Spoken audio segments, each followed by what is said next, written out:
我花60万带负债的兄弟一起做生意，生意火爆后，他果断将我踢出局。店里都是我跟我老婆在付出，你压根就没管过。当初你投了60万，我现在还你60万，咱俩两清了。林江拿出60万现金放在我面前，我怔怔地看着他，没明白他是什么意思。林江顺手把钱推到我面前，这60万是你当初投进来的本金，现在还给你。我笑了笑，什么意思？怎么突然要归还我本金？林江满脸严肃。农家小院以后我和我媳妇儿经营就够了，我把你投进来的60万还给你，以后你就不用来了。闻言，我愣住了。林江和他媳妇这是要踢我出局，我以后都不用来了。你这是踢我出局的意思？我指着自己，不可置信地问了一遍。林江没有否认，他毫不犹豫地说道：这1年多，小院全是我跟我媳妇儿在辛苦经营，你又没管过，这个小院跟你有啥关系？没关系，怎么会没关系？我花60万辛苦投资这个农家小院1年多，从零做到月流水30多万，正要开始挣钱的时候，你一句跟我没关系，就要踢我出局吗？我和林江是高中同学，高中毕业后，我去北方读大学，林江选择踏入社会，这期间我们一直都在联系，每年寒暑假，我们都会约着一起喝酒叙旧。我大2那年，林江结了婚，结婚后，林江拿着他媳妇的彩礼钱去开加盟店，不曾想被人割了韭菜，不仅赔了，还欠下20多万的外债。林江为了还债，只好白天打工，晚上出摊卖炒粉。他媳妇儿没有工作，家里还有2个孩子在吃奶粉，他媳妇儿天天跟他闹离婚。酒桌上，林江向我哭诉他压力大，现在每天一睁眼全是钱，压得我无法喘气。我真的想过从綦江大桥一跃而下，一了百了。这么多年的兄弟，我不忍心看着他做傻事，我选择拉他一把。但是我做梦也不会想到，我好心救他出火坑，他却在背后捅我一刀。林江，你是喝多了，还是脑袋被驴踢了？你搞没搞清楚，这个小院是谁投资的？我指着林江的鼻子骂。林江冷漠地瞥了我一眼。你当初投了60万，我现在还你60万，我又没占你便宜，我看是你脑袋被驴踢了吧。我真是被他气笑了。这个农家小院，无论是投资还是模式，全都是我的。1年前我救林江出火坑的时候，我问他会做什么，林江说自己除了会做餐饮，别的什么都不会。我二话没说，直接给我大学舍友打电话。我大学舍友家里是做餐饮行业的，在他们当地有4家分店。我跟他沟通好久，他才同意我用10万块钱买他家的配方。我带着林江去学了1个多星期，从经营模式到后厨菜品，我大学舍友对我毫无保留。回来后，我们和林江算了一下，开一个类似的农家小院，大概需要60万。林江当时没钱，他说他给我打工，但我没同意。我开这个小院本就是为了拉他一把，他给我打工，压根就解决不了他的困境。因为我自己还经营着家里的生意，我不可能把全部精力都放在这个农家小院，而这个小院必须要1个人挑大梁。于是，我和林江就达成了口头协议，我出钱，他出人，挣了55分。然而，我怎么都不会想到，小院经营刚满1年，林江和他媳妇儿就迫不及待的要踢我出局。林江，当初是谁救你出火坑的？你他妈还有没有良心？在商言商，你不要扯那么多没用的。你口口声声说救我出火坑，那你现在还跟我争什么？你投60万，我还你60万，你还有什么不满意的？林江不以为意，反倒教训起了我。他以为我是在和他争着3瓜2枣，其实我压根就没看在眼里，我只是接受不了被这么踢出去。既然林江喜欢在商言商，那我就和他一分不差的算清楚。我这60万就是放银行存1年，起码也得有点利息吧。更何况小院现在的生意非常好，每天都是爆满，单日流水都在1万左右。这1年除掉所有开销，净利润应该是140多万。只要你给我140万，我退出，让你们自己玩，以后我们俩各走各的道。这个小院无论是大事还是小事，都是我跟林江在忙，你什么力都没出，就投了60万。我们现在还你60万，这有什么不对吗？林江他媳妇钱丽开了口，夫妻俩说了同样的话。瞧着钱丽那忘恩负义的嘴脸，我心头一阵怒火燃烧。回想1年前，他们夫妻俩恨不得把我当成祖宗供起来，现在挣到钱了，就开始跟我张牙舞爪。狗这种东西，就是不能让它吃太饱。我强忍怒气，沉声道：我要是没出力，这个小院它能做起来吗？钱丽闻言，嘴角一撇，冷笑道：你隔3差5带你朋友到店里吃喝，每次下来都要大几百，你付过钱吗？你自己白吃白喝就算了，但凡是你朋友来，只要提你的名字，你最低都是8折，有时候你还给他们免单，就是你出的力，白吃白喝谁不会？林江和钱丽2人，你一言我一语，直接把我说成了吃白食的蛀虫。我请那些人吃饭喝酒是为了什么？还不是为了让他们来消费。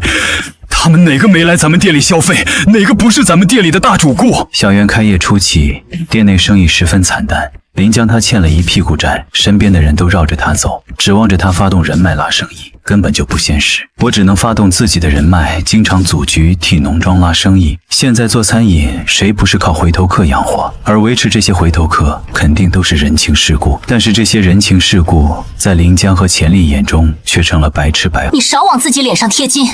他们成为小院的客户，完全是小院的菜品多，味道好。味道不好，谁会天天来吃？我差点被气笑。菜品多，味道好，是不是都是我找人学的？我不费尽心思弄找材料、找配方，你们上哪儿弄招牌菜？这个小院所有的菜品都是找的，但是我大学舍友家里的2道招聘菜，我就花了10万。为了迎合本地市场，我又花了近10万，把我们当地的几道特色菜也都买了过来。为了弄这些特色菜，我可没少费功夫。这跟我从大学舍友那里学的还不一样。我和我大学舍友不同省，所以不存在竞争关系。但是我们当地的特色菜可就不一样，我学会了，就等于是抢他们的饭碗。为了学到这些手艺，我是又搭人情又搭钱，求爷爷告奶奶才学到的，不然哪有他们口中的菜品口味多味道好？呸！你真好意思说？钱丽一听我这么说，立马就炸了，她指着我的鼻子：你还好意思说你找的材料吗？你中间吃了多少回扣？你自己心里没数吗？市场上的鸡普遍都是5块多一斤，你找的鸡竟然要26一斤，足足高了5倍。还有你找的鱼，你买的蘑菇菌类，哪一个不是比人家贵几倍？听到这些话，我真的懒得和他们再多说半个字。市场上多少人想买正宗走地鸡，都排不上队。当初我和临江为了买走地鸡费了多大劲，他们俩心知肚明。现在又拿这个来说事，这摆明了是鸡蛋里面挑骨头。临江和钱丽是铁了心要踢我出局，我说再多也是无益。行，我退出。我没那么多时间跟他们2个耗，如果非要争的话，临江和钱丽是铁定争不过我的。只不过这个过程一定是耗时又耗力，没个1-2年的官司，铁定结束不了。因为这个农家小院的营业执照是用临江的名字办的。听闻我要退出，临江和他媳妇2个人喜出望外，就差没蹦起来。有的人啊，你给他留面子他不要，非得让人把脸打肿了才知道疼。我选择退出后，临江他媳妇还不忘出言挖苦我：赶紧拿钱走吧，别耽误我们做生意。瞧他们夫妻的嘴脸，早知道就该饿死他们2个。这60万是我的本钱，去年1年的分红是不是该给我？我声音陡然而止。什么分红？你都没出过力，凭什么给你分红？钱丽脸色骤变，厉声尖叫。临江脸色同样难看，但他没有钱丽这么不讲理，而是突然跟我打起感情牌。咱们兄弟一场，60万算我借你的，现在我还给你了。还没等临江说完，我就直接打断：谁跟你是兄弟？你算老几？我凭什么借给你？临江被我怼得脸色涨红。这小院的选址、装修、后厨菜谱、食材，哪个不是我弄的？你管这叫没出力吗？我瞪着临江沉声质问他。临江被我弄得哑口无言，钱丽却不依不饶。你不提，我都差点忘了。这个装修你摊了多少钱？我表弟是搞装修的，上次他来我们店里吃饭，就这装修顶多20万就搞定。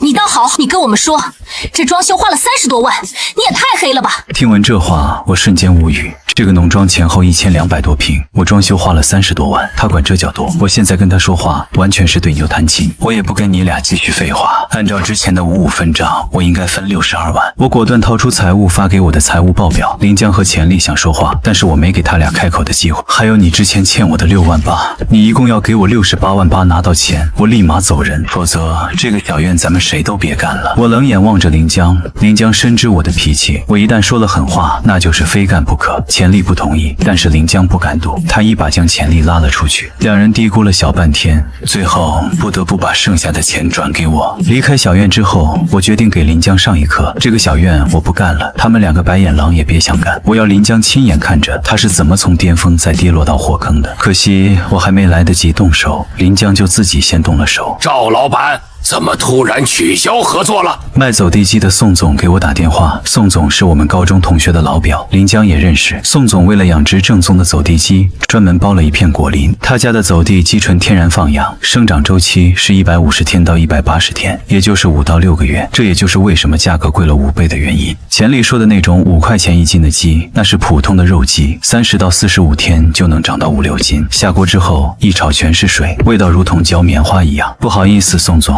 我现在已经退出小院的经营。你那个小院不是效益挺好，为什么要退？精力有限，我没说我是被踢出局的，那样传出去不好听。岐山的商圈本来就不大，不出3天肯定就传得沸沸扬扬，不仅对临江造不成任何伤害，反而我自己还要被人嘲笑。既然如此，那我就不再给你那个小院供货了。赵老板以后可别说我不够朋友。挂掉宋总的电话，我陆陆续续接到其他供应商给我打电话，基本都是临江单方面宣布停止合作。他一下子换掉了所有供应商，看着他作死的行为，我不禁笑了。赵老板，你那边什么情况？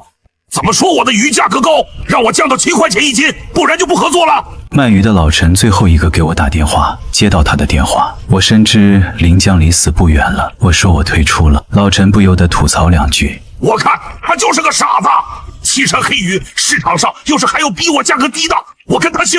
卖鱼的老陈气呼呼的，他说这话确实没吹牛。这个卖鱼的老陈，人家已经养了近40年的鱼，如今身价过亿。为了养出正宗的岐山黑鱼，老陈承包了綦江上游长达10公里的流域，并且沿岸的100多亩土地也都被他包了，只为了黑鱼的质量。所以他家的黑鱼肉质鲜嫩，味道肥美，根本不是那种鱼塘里养出来的柴鱼。那种柴鱼肉质跟烂棉花一样，根本不能炖煮，时间稍微长一点就碎得跟豆腐渣一样。当初我为了跟老陈搭上线买他的黑鱼，我可没少费功夫。老陈这个人，他不喜欢社交，唯独喜爱钓鱼。我陪他钓了半个多月的鱼，人都晒黑一圈，他才答应卖给我。临江退掉走地鸡和岐山黑鱼，等于是把小院的2道招聘给撤了。酱香烤鸡和浓汁焖鱼，这2道菜是我大学舍友家的招牌菜。这2道菜一个需要长时间烤，一个需要长时间焖，所以都比较考验食材本身。临江换食材供应商，就是因为我找的食材都比较贵。他之前不止一次跟我提过这个问题，为了说服我，他还给我算了一笔经济账，如换成普通的食材，小院的利益至少提升20%左右，但是我没同意。为此临江还给我甩了好几天脸色，只不过当时小院是我说的算，他只好作罢。临江换掉所有食材商之后，小院的效益显著提升，他现在找的食材商比之前的便宜好几倍，成本下降，利润自然就提上去了。临江直接提了一辆奔驰200，为了炫耀，他直接把提车视频甩到我们高中同学群里，大家你一言我一语，把临江抬了起来。临江在追捧声中迷失自我。农家小院今后由我100%独家控股，各位同学以后来小院消费，我一律打8折。临江既为了炫耀，又为了讽刺我，我没搭理他。可能是提车不足以凸显他的优越感。4月初，林家又买了房。林老板霸气，林老板，你这是发大财了呀！临江在同学群连发了5个200元的红包。这个红包瞬间把所有人炸了出来。等群里气氛活跃起来，临江才开始炫耀。今天买了一套140的房，回头都来我的小院喝酒，全场我买单。之后高中同学群就成了临江的炫耀圣地，不是晒流水就是晒现金。不知道的还以为他是全市首富。我很明白，他这是故意做给我看的，他想证明他是对的。只可惜好景不长。赵老板，你这农家小院现在什么情况？怎么酒水都不让带了？我一个卖烟酒的，你不让我带酒水给客户品尝，我卖个屁的酒！晚上6点多的时候，我接到之前的客户给我打电话。李总，真的抱歉，小院那边我现在退股了，什么时候改的规矩我也不清楚。给我打电话的是卖烟酒的李总，他是小院的常客。听他在电话里发火，我只能先道歉。李总，你稍等一下，我马上打个电话问一下。我随即给临江打电话，一连打了3个。他都没有接，直到第4个他才接。什么事？总咬烟酒店的李总，他今天带客户推销自己的酒，你跟小院那边说一下，让他今天先用自己的酒。我耐心跟临江解释，临江听完非常冷淡地回了我一句：小院现在禁止自带酒水。我听了顿时火大，但我还是耐心地跟临江解释，李总他是卖酒的，他组局就是为了推销自己的酒水，他的客人马上就到了，你先通融一下。他是小院的常客，1个月在小院吃20多天。我还没说完，临江就很不耐烦地打断我：小院的规矩就是不能自带酒水，这要都像他这样，我还干不干了？你少管闲事，小院现在是我的。临江吼完，我就直接挂断了电话。我气得直骂娘，我就没见过这种傻逼。李总这种优质的客户，他都不知道维护，做个屁的生意。当初农庄刚开业那回，多亏了李总捧场。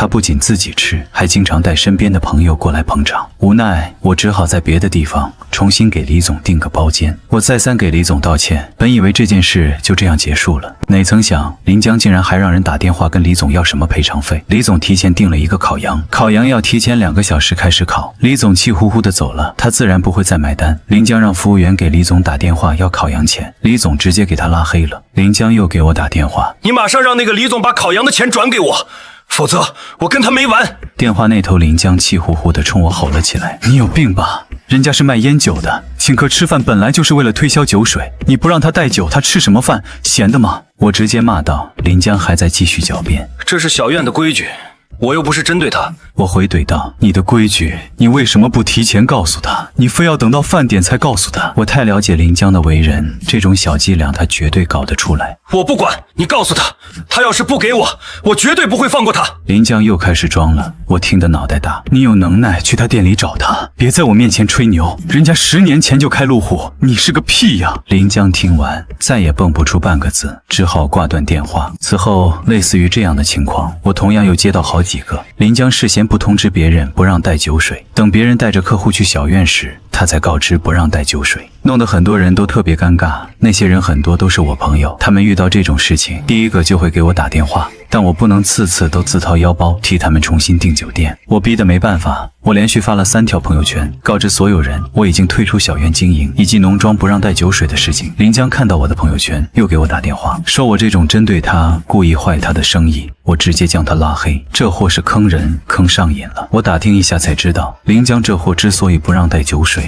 他自己接了一个酒水代理，对方给了他不少好处，他故意不让员工通知客户不让带酒水，等到客户到小院时，服务员才会告知他们不让自带酒水。有的老板碍于客户的面子，只能忍下这口气，但是不让带酒水这一条，小院的回头客就损失了1/3。之前那些老客户，他们见到我的第一句话基本都是，现在这个小院整得太差劲，菜品难吃的不能下咽。这个结果我早就预料到了。小院的味道好，全依赖食材过硬，像走地鸡和岐山黑鱼这种长时间烹煮的菜品，根本不能用普通的食材代替。普通的肉鸡和人工饲养的黑鱼，压根不能长时间炖煮，要不炖出来一锅水，要不就是碎得跟豆腐渣一样。临江他眼里只有利润，他根本不考虑长远。时间久了，小院不好吃的名声就传了出去，一传十，十传百，小院基本就没什么生意了。小院没生意，临江就想着压缩成本，控制利润。压缩成本无非就是食材和员工，食材方面临江没法再动手，他只能裁员。他裁员也挺有想法的，先从厨房的大厨开始裁，理由是后厨一个人的工资顶好几个服务员的工资。小院原本有4个厨师，临江一下子就裁掉2个，裁员之后效益还是上不来。临江决定换回以前的食材，走地鸡和岐山黑鱼虽然贵了一点，但是生意好。他厚着脸皮去找之前的供应商，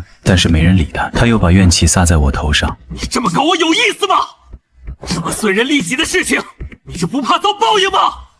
不知道是哪个同学走漏的消息，临江竟然找到我们吃饭的地方。他进门之后就怒气冲冲地质问我，那些供应商现在不肯把食材卖给我，是你在背后搞的鬼吧？临江的近况我多少还是知道一些的。农庄最近的生意不能说是差，几乎可以说是跟倒闭没什么区别，一天也就那么1、2桌客人，房租跟电费都挣不回来。临江眼瞅着不是办法，他决定按照我以前的经营模式重启小院，所以他的第一步就是换回以前的食材。你这么搞我有意思吗？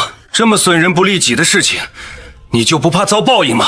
临江急赤白脸的一顿输出，现在又想起我们是兄弟了，我可不认。你打住，我可不是兄弟，你说的是宋总和卖鱼的老陈吧？我这一句话噎得临江脸色涨红。临江冷哼一声，哼，你还装个屁呀！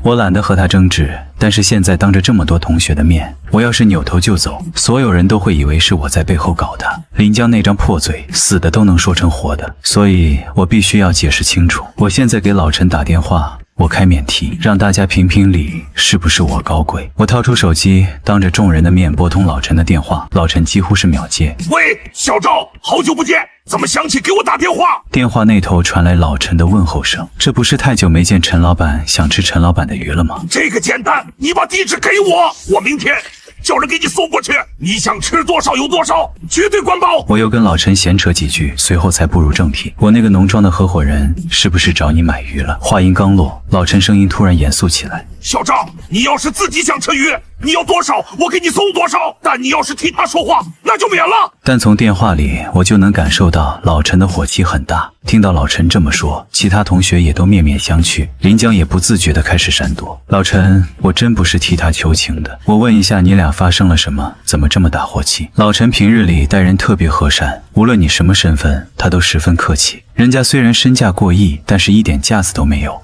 我还是第一次见他发这么大的火。你别跟我提那个王八蛋，提到他我就一肚子火气。临江就在我身后，他想出声骂回去，我怒瞪他一眼，他没敢张嘴。消消火，他年纪小不懂事。小赵，我要不是看你的面子上，我当时就把那个王八蛋扔河里喂鱼了。老陈快60岁的人了，还是忍不住爆了粗口。当初是他不要我的鱼，不是我不卖给他。昨天他又来找我，我说没货，这个王八蛋站在我渔场里吆喝我赚黑钱，丧良心。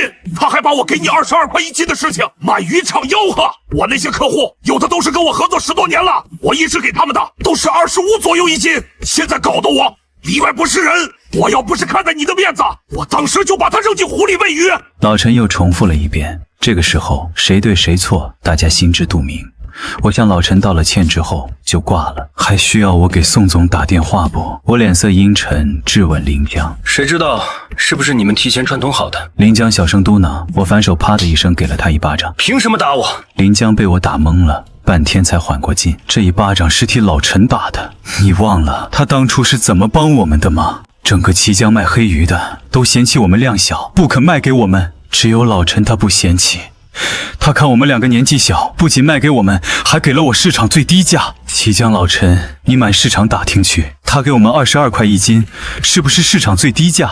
你他妈人家给你饭吃，你砸人家的锅！我怒吼临江，临江不敢反驳。再让我听到你对之前的那些供货商不敬，别怪我对你不客气。老陈那边是彻底没戏了。临江又去求我们高中同学李阳。鸡和鱼原本都是小院的招牌菜，既然鱼没戏了，那他绝对不能再错过走地鸡。临江在市场上找了很久，综合下来，他还是买宋总的走地鸡最划算。第一，价格便宜；第二，货真价实，不存在什么质量问题。他给宋总打电话，宋总告诉他没货。临江不死心，又买了2瓶台子，请李阳吃饭。李阳跟宋总是亲老表，吃完之后，临江又带李阳去酒吧蹦迪，一晚上没少折腾钱。第2天得到的答复还是没货，他气不过，觉得李阳忽悠他，他跟李阳在群里开撕。李阳，你他妈的跟我拍胸脯，保证没问题。现在事没办成，你把那天晚上吃的喝的都给我吐出来。临江随后将那天晚上的账单甩到群里，2瓶台子加酒吧的消费，一共是2万多。李阳不仅没给他，还把他做的那些破事都抖落出来。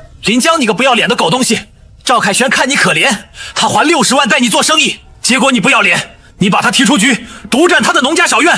这话一出，群里瞬间就炸开了锅，临江也炸了。这话是不是赵凯旋跟你说的？李阳立马甩出一段60秒的语音。你少往别人身上泼脏水，赵凯旋没说你半个不字，这些都是我老表说的。整个岐山的商圈就那么大一点，你做的烂事早传开了。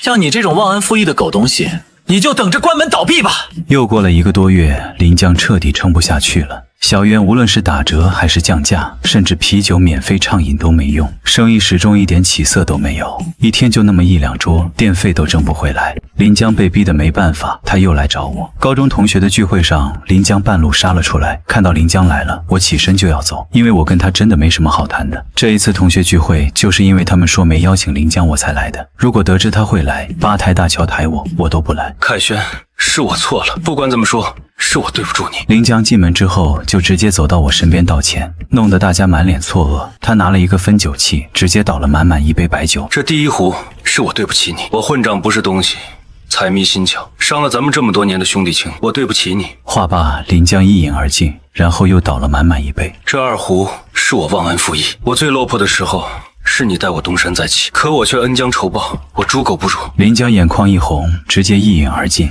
喝完第2壶，临江再也不能控制住自己的情绪，他边哭边倒第3壶。有同学怕他喝出事情，急忙拦住他，但他不听，后来也就没人拦了。第3壶，我求你原谅我一次，我真的不想失去你这个好兄弟。3壶酒喝完，临江彻底晕了，我始终一言不发。如果不是这么多同学在场，我早就走了。临江再三跟我道歉，一边道歉一边扇自己巴掌。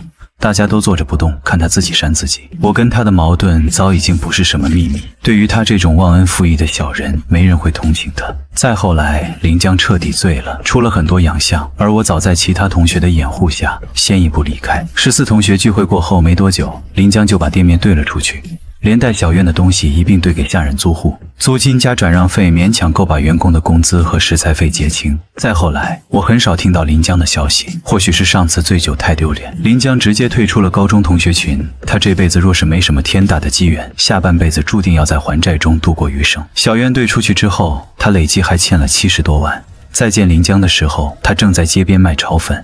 寒风瑟瑟，临江一个人蹲坐在摊位前，等了半个多小时，也是没等到一单。后来，我从其他同学口中得知，小院倒闭之后，临江没能力还贷款，房子和车子都被法院没收了。房子法拍之后刚好够还银行的贷款，但是他首付的20多万全部折了，车子也大概是同样的情况。法拍之后得到的钱基本都是只够还银行的。他媳妇儿也跟他离了婚，临江从他媳妇儿娘家那边借了不少钱。小院还在的时候，周围的亲戚都觉得他很有钱，也都乐意把钱借给他。哪曾想临江赔得一塌糊涂。离婚之后，临江媳妇什么都不要，2个孩子全都留给临江，孩子还小，临江他妈和姐姐帮忙带着，他妈照顾2个孩子就没了收入，但指望临江他爸一个人的工资要养活他们4个人，根本不可能，走投无路。临江只好干以前的老本行，出摊卖炒粉。他白天正常上班，给厂里开冷藏车，晚上8点下班后，临江出来卖一会儿炒粉，9点一直卖到凌晨2点。运气好的时候，一晚上也能整个100-200，钱虽然不多，但至少孩子的奶粉钱有着落了。我要走的时候，临江刚好看见我，他急忙起身跟我打招呼，我一脚油门扬长而去，不去打扰他买炒粉。